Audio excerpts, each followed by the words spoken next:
Assalamualaikum warahmatullahi wabarakatuh. I'm Salsabila Effendi from K7, number identification student 22018223 and 4. Now I will answer story Narwi day 7.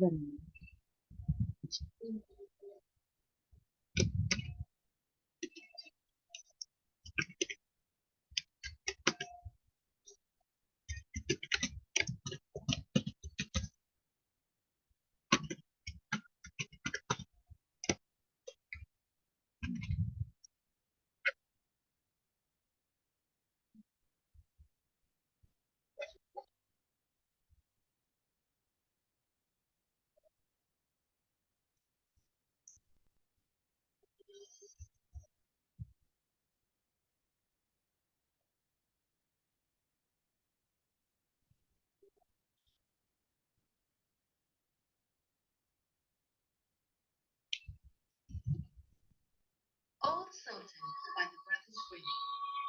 Hello.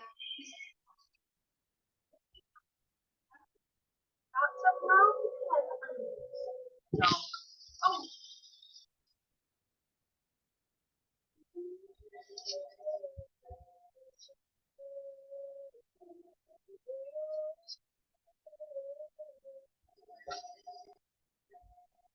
Wolf, a three-legged cat, and a wild pig with tusks called a boar. The story is by the Brothers Grimm and it's called Old Sultan. A farmer once had a faithful dog called Sultan, who had grown old and had lost all his teeth so that he could no longer bite. One day, the farmer was standing with his wife before the house door and said, "Tomorrow I intend to shoot old Sultan. He is no longer of any use."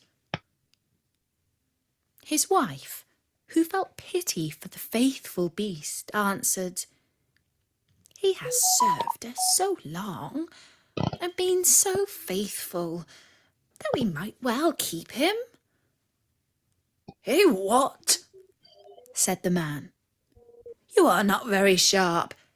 He has not a tooth left in his mouth, and no thief is afraid of him. Now he may be off. If he has served us, he has had good feeding for it." The poor dog, who was lying stretched out in the sun not far off, had heard everything, and was sorry that the morrow was to be his last day. He had a good friend, the wolf, and he crept out in the evening into the forest to him and complained of the fate that awaited him. "Listen well," said the wolf, "and don't be sad. I will help you out of your trouble. I have thought of something. Tomorrow, early in the morning, your master is going with his wife to make hay, and they will take their little child with them, for no one will be left behind in the house. As usual, during work time, they will lay the child under the hedge in the shade. You lie there too, just as if you wish to guard it. Then I will come out of the wood and carry off the child. You must rush swiftly after me. I will let it fall, and you will take it back to its parents, who will think that you saved it, and they will be far too grateful to do you any harm. Quite the opposite. You will be dear to their hearts, and they will never let you lack for anything again." The plan pleased the dog, and it was carried out just as it was arranged. The father screamed when he saw the wolf running across the field with his child, but when old Sultan brought it back, then he was full of joy and stroked him and said, "Not a hair of yours shall be hurt. You shall eat my bread free as long as you live." And to his wife he said, "Go home at once and make old Sultan some soggy bread that he will not have to bite, and bring the pillow out of my bed. I will give it to him to lie upon." And from that time on, old Sultan was as well off as he could wish to be. Soon afterwards, the wolf visited him, and was pleased that everything had succeeded so well. "But listen well," said he. "You turn a blind eye when I carry off one of your master's fat sheep." "Do not reckon upon that," answered the dog. "I will remain true to my master." The wolf, who thought that this could not be spoken in earnest, came creeping about in the night, and was going to take away the sheep. But faithful old Sultan barked, and the farmer chased after the wolf with a big stick.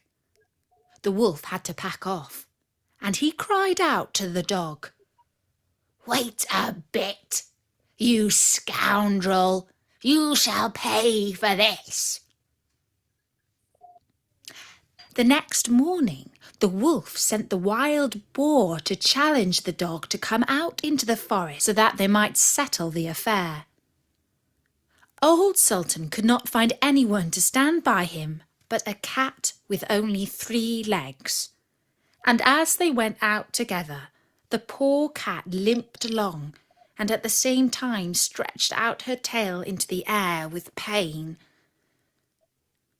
The wolf and his friend were already on the spot appointed, but when they saw their enemy coming, they thought that he was bringing a sabre with him, for they mistook the outstretched tail of the cat for one.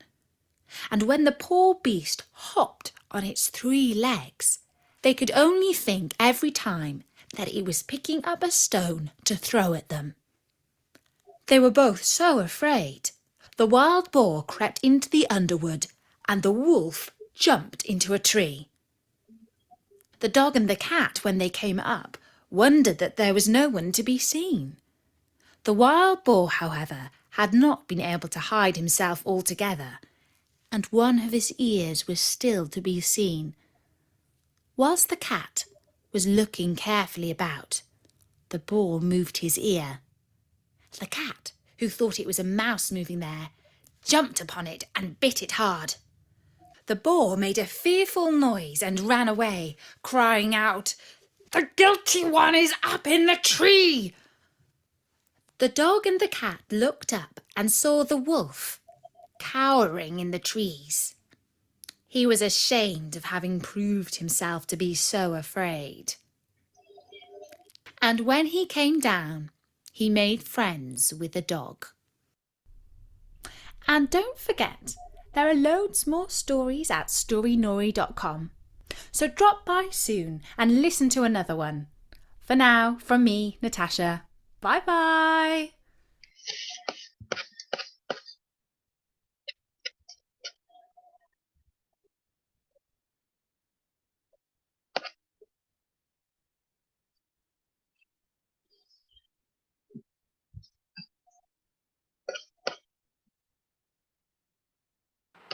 One. What is the name of the farmer's dog?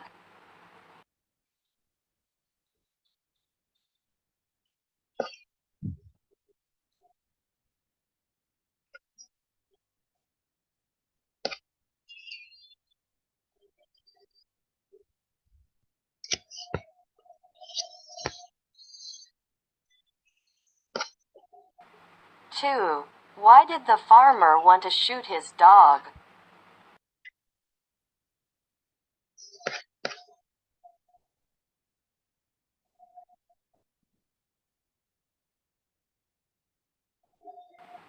3.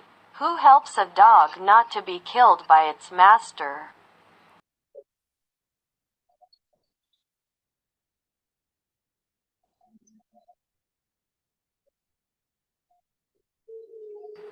4. When did the wolf plan to take the farmer's child?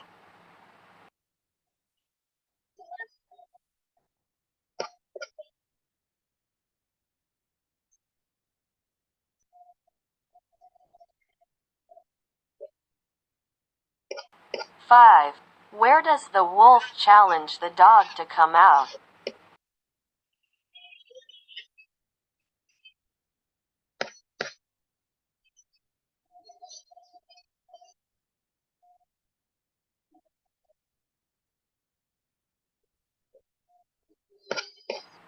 6.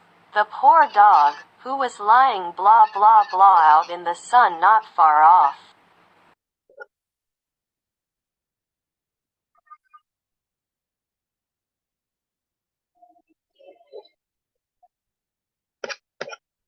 7. And was sorry that the blah blah blah was to be his last day.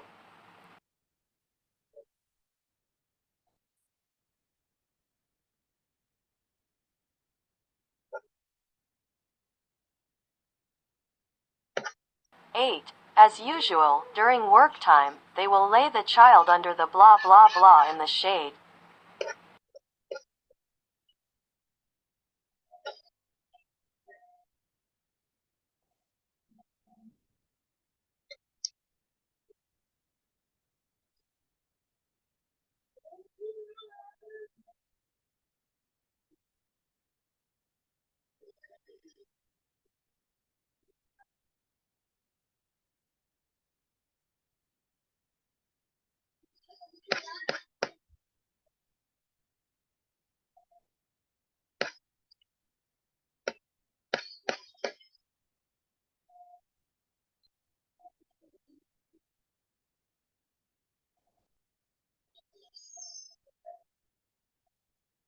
9. You will just blah blah blah an eye when I carry off one of your master's fat sheep.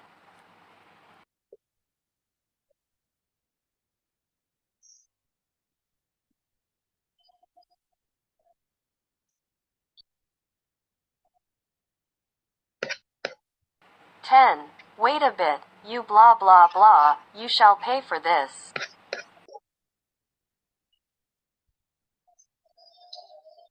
I think that's all from me. Thank you.